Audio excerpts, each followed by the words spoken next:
சீர்காழி சிவன் கோவிலின் 200 ஏக்கர் நிலங்களை தர்மபுரம் ஆதீனம் விற்றதாக புகார் எழுந்திருக்கிறது. புகார் மனு மீது உரிய பரிசீலனை செய்து சட்டத்திற்கு உட்பட்டு நடவடிக்கை எடுக்க வேண்டும் என தெரிவிக்கப்பட்டிருக்கிறது.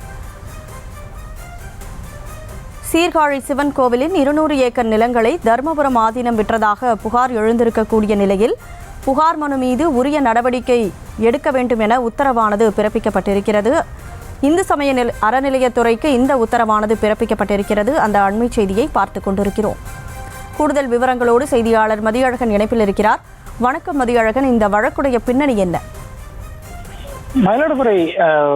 மயிலாடுதுறையில் இருக்கக்கூடிய 1000 ஆண்டுகள் பழமையான அருள்மிகு ஸ்ரீ சட்டநாத சுவாமி கோயில் என்ற சிவன் கோயில் இருக்கிறது.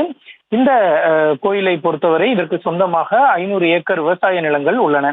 இந்த விவசாய நிலங்களை குத்தகைக்கு விட்டு அதன் மூலம் தர்மபுர ஆதீனத்திற்கு வருவாய் ஈட்டப்பட்டு வருகிறது. இந்த நிலையில் இந்து சமய அறநிலையத்துறை கட்டுப்பாட்டில் இக்கோயில் சென்ற பின் தொடர்பாக விசாரணையை மேற்கொண்ட பொழுது கோயிலுக்கு சொந்தமான 200 ஏக்கர் நிலங்கள் விற்கப்பட்டது தெரிய வந்தது. இதன் சந்தை மதிப்பு சுமார் 1500 கோடி ரூபாய் என்றும் தெரிவிக்கப்படுகிறது.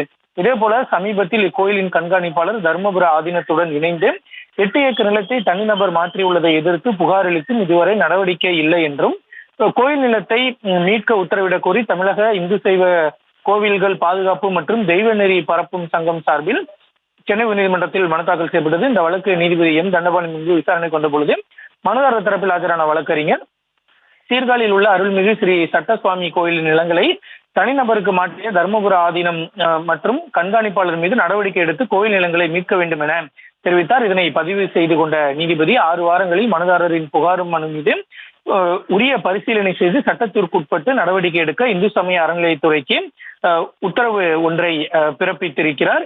மேலும் விற்கப்பட்ட இந்த கோயிலினுடைய நிலங்கள் மீட்கப்பட வேண்டும் என்றும் நீதிபதி கருத்து தெரிவித்திருக்கிறார். வழக்கு தொடர்பான விவரங்களுக்கு நன்றி மதியழகன். செய்திகளை உடனுக்குடனும் துல்லியமாகவும் தெரிந்து கொள்ள சப்ஸ்கிரைப் பண்ணுங்க.